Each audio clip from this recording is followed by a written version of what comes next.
Hello, welcome to Some Assembly Required, Organizing Free Thinkers.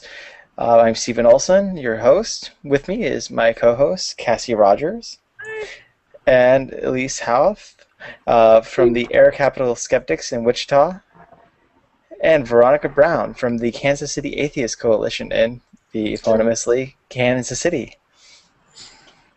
I'm trying to use eponymous a lot more in conversation, just because. This is the podcast dedicated to helping out group organizers.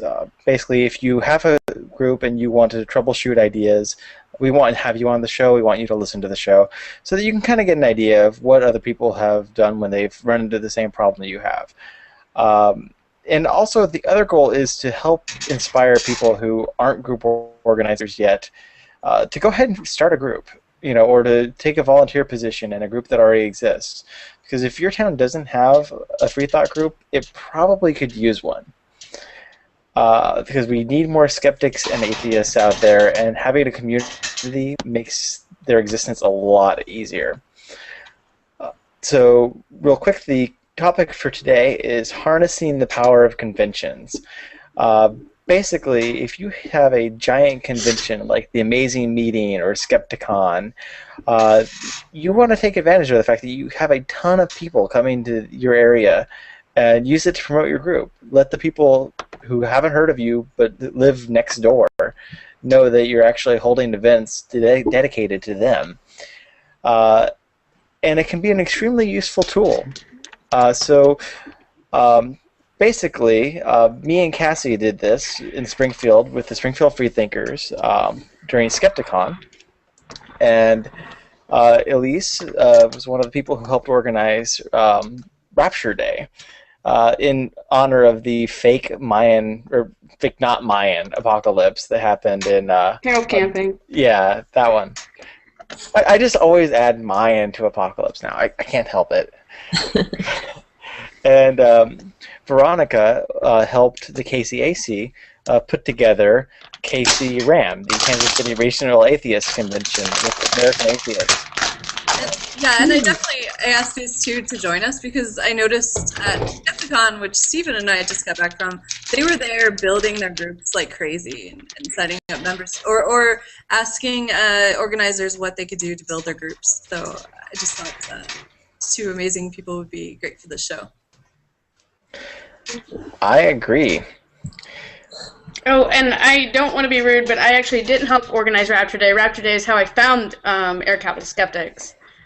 We're organizing Skeptics of Oz this year. Oh. So. Okay. Then I'm a horrible liar. Everybody go to Skeptics of Oz. Yes.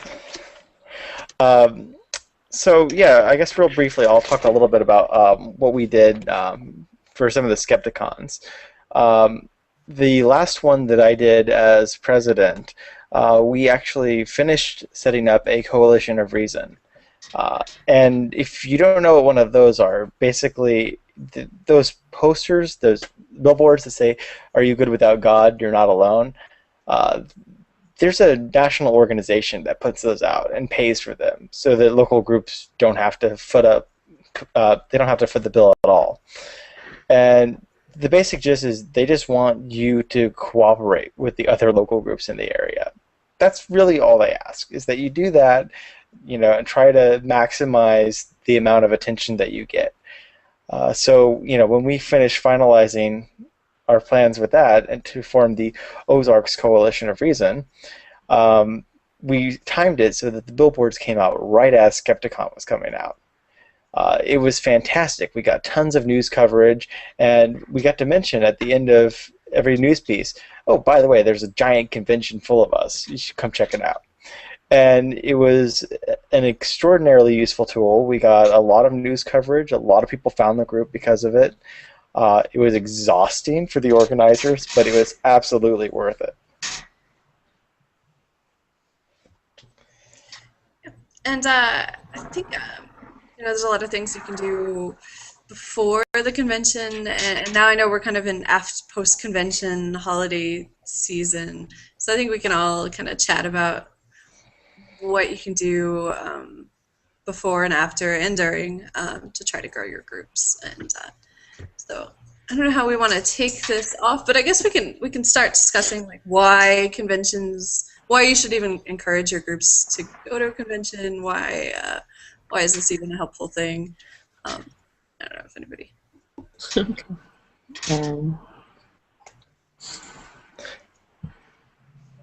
I guess for us, it was really valuable to like be there as a group. It's kind of nice. That's I'm gonna babble on. Please do babble. That's what the show is for. Yeah, we're kind of a new group in Kansas City. We were formed about a year and a half ago, so we're kind of just trying all sorts of different approaches to kind of get attention, get a little bit of notice, and kind of get everybody, get membership. Just get awareness that we're out there and that we're atheists and we like to do nice things. I guess Kansas City is a little unique. We did have a fairly established kind of community, but in our area, there's like several dozen meetup groups. They're kind of like the atheists go to bars type of groups, and so when we founded the Kansas City Atheist Coalition, we trying to get a little bit more cohesion with the groups. So that's right in line with what Coalition of Reason's doing nationally. So that's what we're trying to do on a local level. And yeah, so, and then we're also within our group trying to do a lot of activism and philanthropy and get out there a little bit more than just hanging out in bars and complaining about Christians and yeah, making fun of creationists. So those things never really do get old. So for us, this is the second Skepticon that we've been to, and a lot of people come to Skepticon, and they had like the conventions. They're very noticeable. There's a lot of advertising. So some people will go to those, and they've never heard of like the groups in their area. They had no idea that atheists went to meetings. So it's kind of nice to be able to go to those and be like, hi, we're in your area, and hey, you want to come to this thing that we're doing next week, and it's near you, and you don't have to pay for a hotel. So it's Skepticon's great because it's very prominent on the blogs. So being able to host a conference, it's a lot of work. Yeah. But it's a lot of money. Ellise is like, I get that feel. So it's myself and one other person right now organizing for Skeptics of Oz, and we are melting our brains. Yeah. Well, we were fortunate in that we had the American Atheists pretty much footing the bill for the Rams. So, and actually, if you're looking to do a conference, I know the American Atheists are trying to do a few regional meetings each year, so contact them in the future, I guess. If you, I think they like to work with somewhat established groups, but they'll help pay the bills a little bit. On the negative side, at least I saw you like just going like, oh my gosh. Do you feel like your group, like most of what you do turns into preparing for this con? I've seen that kind of happen to groups where they're like, we're just the con group, and we have four groups here in Wichita, and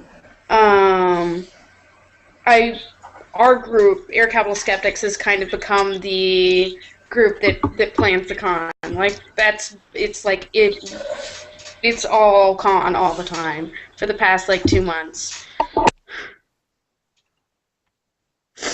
that can be kind of crazy, I'm sure. But it seems like a lot of people get a lot out of it. So yeah, and well, we have small events as well, but as far as most of the work that I put into it, most of the work has been preparing for this. Do you end up getting more volunteers for next year from the con? I know that I got pulled in last year at Skeptics of Oz as a volunteer, and so did several other people. So I know that it at least worked last year. and we're getting some volunteers to organize this year. So it really seems to actually be giving us more members and more volunteers that are willing to do something to actually put something like that on. And that's what I found with Skepticon is, it started out with just a few friends putting together this thing on a whim, and then turning out to have to work their asses off to put it together. And around the time that I first came to the Springfield Freethinkers, it was a new group, and it was founded in part because of all the interest that Skepticon brought in. So it was actually a pretty unique experience because I got to see the group form because, it showed that there was this community out there that needed to coalesce and find a place to gather. And then, when all of them got their turn, they volunteered for the event. Like, all of the volunteers are either MSU students or Springfield Freethinkers. And that actually ends up working out because, who doesn't want to cart around one of their favorite speakers or, argue with somebody about the price of a venue? One of those is actually more fun than the other. Yeah. Yeah. Yeah, and like you were saying, there's a lot of ways that the groups can kind of volunteer, whether it's through individual volunteerism, somebody being a speaker handler or calling hotels or whatever. But also, I think one thing I've seen groups do is they'll take the night before when some of the speakers are actually in town, and this is kind of one thing we did one year with Skepticon, and just did a speaker Q&A that was just kind of special to whoever wanted to come check that out, which was kind of a cool benefit. Yeah, I have to say that was probably the worst idea I've ever had. Oh, bummer. Okay. Well, don't get me wrong. It was well received. We actually used it as a membership drive, and we got a ton of people signing up, paying their dues, and it helped out a lot because we didn't have to pay for the meetup site out of pocket that year. But trying to manage a con is hard. Trying to manage a miniature version of a con with really tight time limits on every single speaker, it gave me a lot of sympathy for what JT and Lauren Lane have gone through putting that stuff together. Because I'm like, wait, it's been 20 minutes already? So it was very stressful. So I don't envy people doing something like that. However, it was a really great way to give everybody a chance to meet the speakers, get to know them, what they're about. Because if you have a speaker speaking on Sunday and no one's familiar with them, they're a new name, that gives them a chance to find out, well, who the hell is this David Fitzgerald guy? Why should I care? And it turned out they really did care. So it did work out because one of the great things about Skepticon anyways is that there's no green room. All the speakers are available throughout the conference. And that was true for KCRM. And I didn't go to Skeptics of Oz, but it was also true for Rapture Day, which was pretty fantastic. I can't imagine going to one like TAM or something where you can't really hang out with all the speakers during the conference. Anyways, that was a little bit rambly, but yes, you can actually, stage an event like that. An easier one to do is Skeptics in the Pub, just because a lot of people are going to want to go drinking afterwards anyways. So if you make sure that, the event is sponsored by your local group, that makes sure that, on the brochure for the event, it's got a plug for you right there. One of the coolest things I saw this year was just a lot of group T-shirts and stuff like that. I kind of just you guys, Veronica had awesome T-shirts and it just looked like you guys were a totally cohesive group, and I don't know, it was kind of awesome to do that. It'd be kind of a good idea to put together before a convention. And we still have those available, just a few limited ones. If you're interested in buying, just contact KCAC. We have a few left, but yeah, we do make an effort to speaking of T-shirts, that's kind of something we do kind of as a fundraiser and for group unity. It's kind of nice going to any of these conventions, not just Skepticon, but the local ones, and seeing the field of we have the sky blue T-shirts. You might have seen them, and then you can pick out all your friends and kind of you'll see them around and be like, wow, there's a lot of people from Kansas City here. And I have a community, so it's kind of. And So yeah, how would you go about getting started on making your own T-shirts and selling them? well, we actually go through like a local printer. There's like a great art community in the Kansas City area, and we have a local screen printer that we work with. We order batches to them, and I actually have a degree in graphic design, so I've done the last couple T-shirt designs. So it's kind of cheating a little bit, but so. But yeah, just contact local printers. Some of the online sites like Zazzle, or I can't remember the names of most of them. Some of them Cafe overcharge Press. a little bit, but Cafe Press. Spreadshirt. So if you can get an order of at least 30 or 50 in, and just kind of maintain an inventory, then it's almost more cost effective to get them screen printed locally, or yeah, because then you don't have to pay for shipping, and then and then we're fortunate enough. The group we work with is called Screen Tees. Give them a little plug, I guess. And after like the first order of 50, they'll print off shirts on demand, pretty much for us, and they keep stock of Sky Blue T-shirts for us. So that's really nice because. Yeah, well, like we have a big Thanksgiving volunteer event coming up, and of course, at the last minute, we're like, "Hey, we have none of this size left, and we have a new member coming, and hey, can you print that for us?" And it's cool. So, work local. That's my advice. Does that echo your experience, Elise? Pretty much, yeah. I found that finding someone in your group to design it and then going to a local printer tends to be a lot easier. And like your experience, Veronica, they would keep stuff back for us. So we had like dark green T-shirts with the Skeptics of Oz printed on it, and we had a really easy time getting more shirts made when we needed it. So I found that working with the local businesses tends to be a lot more efficient and cost effective. Yeah. What about tabling? Do you guys table at conventions? We didn't this year, but we usually do.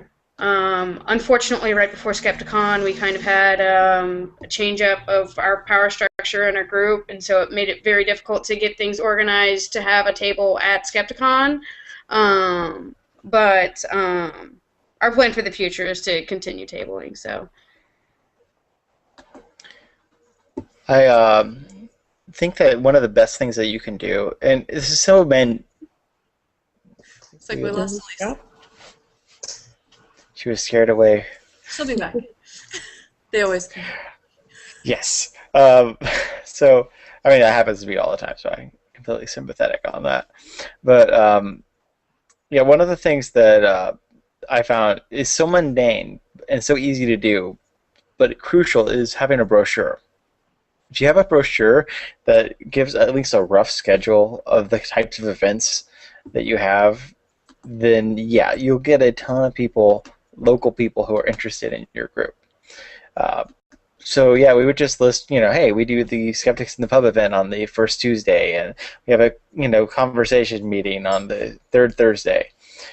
And so by letting people know, hey, we actually do shit, that's a good way of getting through to people, because I think a lot of people worry that all we're doing is sitting around patting ourselves on the back, congratulating ourselves that we don't believe in God or homeopathy. And, there's surely going to be some of that, but you want to have a group that does shit. Business cards are also super easy. You can usually get them free or at an absurdly low cost. In candy, free candy, we had great success with people coming up to our table and talking to us because one of our directors brought bags of leftover Halloween candy and we were giving it out. And people were like, That's "Yay." actually pretty clever. I would not have thought to do that. Because it's not just about selling memberships or T-shirts. It's kind of getting the word out, and so when people are like, "Hey, that table in the corner is giving away free candy," and like, "Oh yeah," so, and then they kind of, since they're taking something, they feel a little guilted. They have to talk to us, so we can give her a spiel and be like, "Hey, we do activism, we help philanthropy causes." Cassie, why don't you talk a little bit about the kind of mural that you made for the group? Oh, that was so lame. That looked like a... So I decided to be a third grader and play with pasta. And so I just took a bunch of pictures from all of our activities and just put them on a big poster board and then made a flying spaghetti monster with little pipe cleaner meatballs and noodles and put it right in the middle. And it looked really lame, but people came up to see like why I just had pasta that was, on the table. So I don't know. Awesome. She's saying that it looked lame, but it really didn't, because it was fun and it had pictures of people having fun. And that might seem silly, but if you want people to come to your group, showing people that they have fun when they show up is actually an extremely effective technique. Yeah, there weren't a lot of pictures of people sitting in meetings or anything. It was like random pictures of when we decided to do musical chairs or go caving or things like that. So yeah, that kind of worked. That was pretty good. And I noticed Veronica was over there just like stealing people from other tables to pull them over to her table. So I thought that was kind of cool. Wild accusations. I have no idea what you're talking about. I thought that worked really well. And I think another thing, I wish we had done every year we were there, is just get a group photo.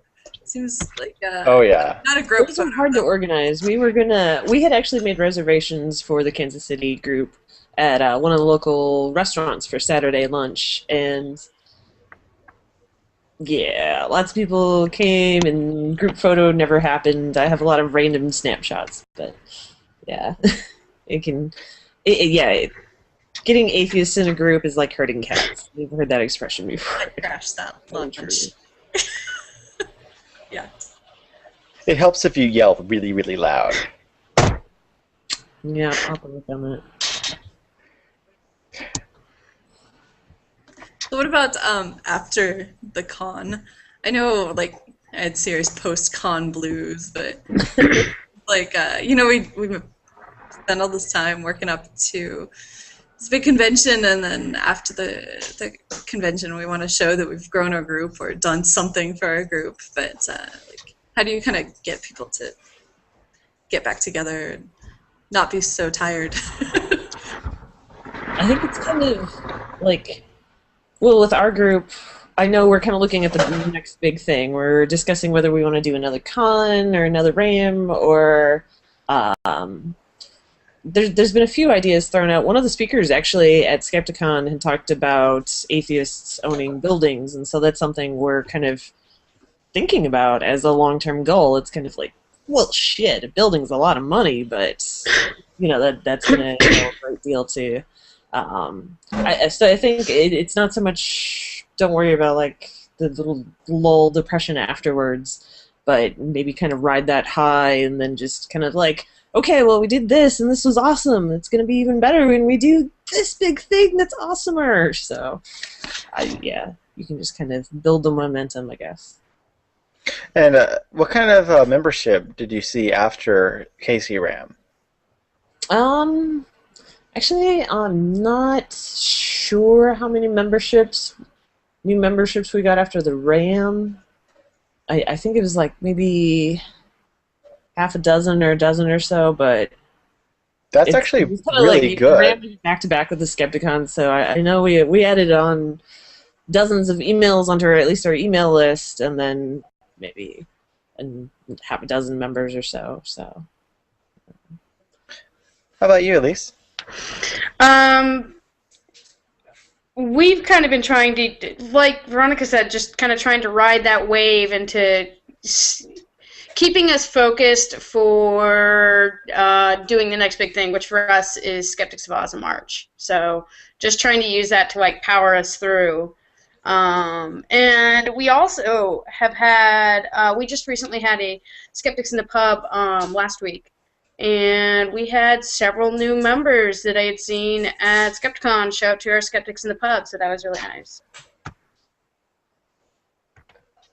And that is kind of, I think, the danger of having, a lull immediately after the conference, because you want to take a break and everything, because it's hard work, but you got a bunch of people that just showed up and they're excited. They just had a bunch of speakers tell them how awesome everything is and they should do all the things. So, I mean, it's one of those things where you want to give the organizers a break, but you got to have at least something right after. One thing I kind of thought of at this at Skepticon was they had workshops, and for instance, like Daryl Ray gave an excellent workshop on conflict resolution, and bringing that back and maybe doing a quick presentation and kind of relating what you learned during that workshop, I think would make a great little presentation during even a Skeptics in the Pub or a monthly meeting or whatever you have going on. So yeah. I think something like that would be a really good way to try to like have a reason for a meeting or something to talk about. I would agree. Sorry. You should be. So do you guys go to like further conferences? Do you ever send people to like TAM or I know some people went to Reason Rally last year. It's not really cool. A lot of our members go, and we try to promote those events, but we haven't really gone to like the bigger ones in any official capacity. With Reason Rally, we're still kind of a new organization, so I know. Well, we organized a carpool, or we attempted to.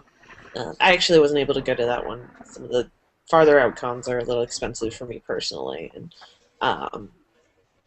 so it's hard when you're getting started to have an official presence all over the country, but especially since we're kind of focusing on being a local group. But yeah, we try to make like all the local Kansas and Missouri type events, so in at least official capacity, and then a lot of our members do go to the bigger ones, the ones that are able to. So.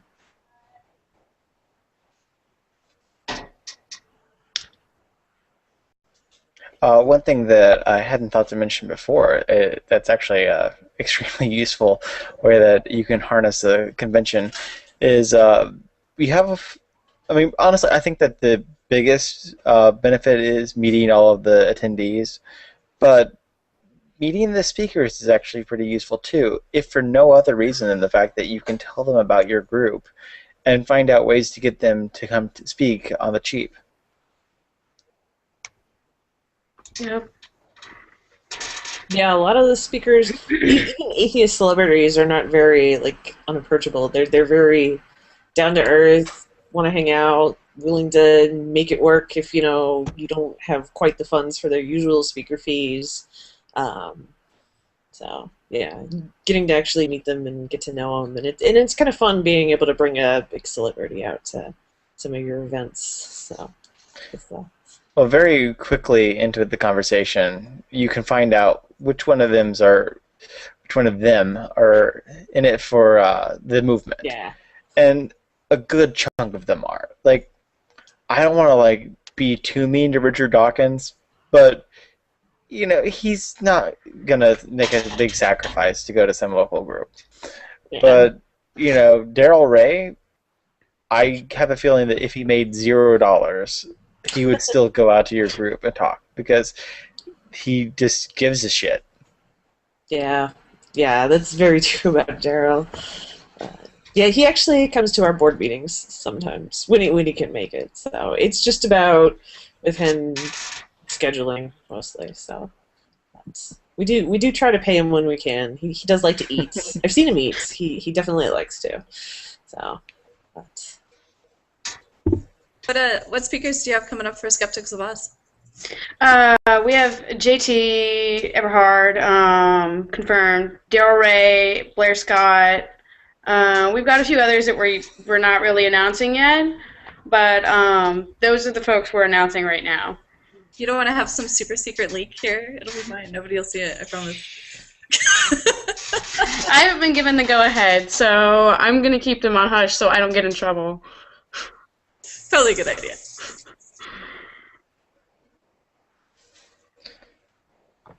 I look forward to actually getting the chance to go to the Skeptics of Oz.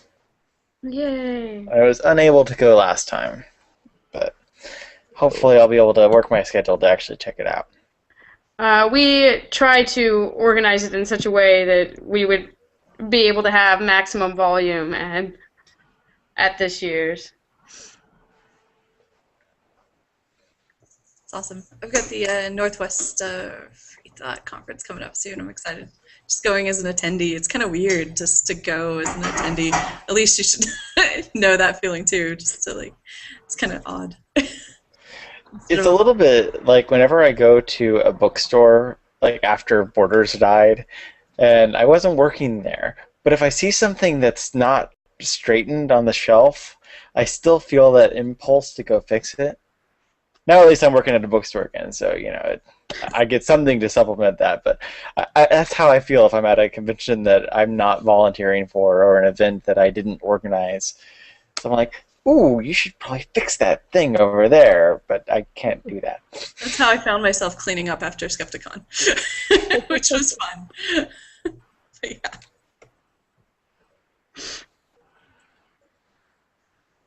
All right. Well, is there anything else on this topic that we should cover before we close? I just want to say it's just kind of amazing what you all are doing, and just keep it up. It's so awesome. And yes, absolutely. That, I mean, obviously is the purpose of this podcast, is to get more people to do exactly what you're doing. And we will at some point in the future have shows dealing specifically with setting up conventions. Whenever we can get Lauren Lane on here, we'll definitely have to get something like that going, because that's something I don't have any experience on aside from volunteering to help out the speakers. So it's not quite in my area of expertise, but it's something that we need to talk about because there needs to be more of these. Everyone come to Skeptics of Oz. It's March 16th and 17th. We want to see you there. There's going to be an event that Friday, just a short little event, preceding Skeptics of Oz itself, but we hope to see everyone there. So we're really excited. Mm-hmm. Excellent. Yeah, so everybody go to aircapitalskeptics.org and kcac.org. Is that right? Yes. Okay. Yes, I remember URLs. All right. Well, thank you everyone for joining me. Really appreciate it. And real quick before we close out, we are going to change things around a little bit with the show.